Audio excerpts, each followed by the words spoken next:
Mira la camioneta de Disney, ¿sabes? Disney tiene que amarrarla.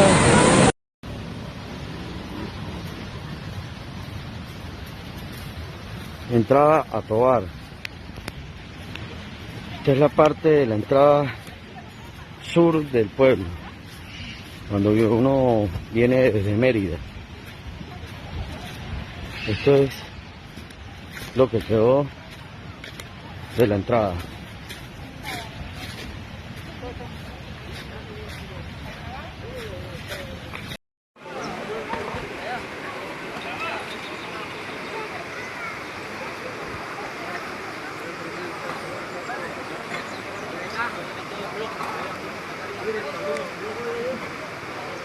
Ahí hay una señora tapiada, no la han podido sacar.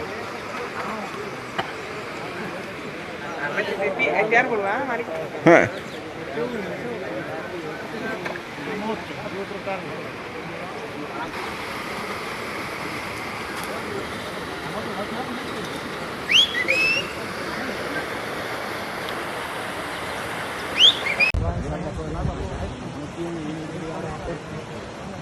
Nos iremos los tres en la moto.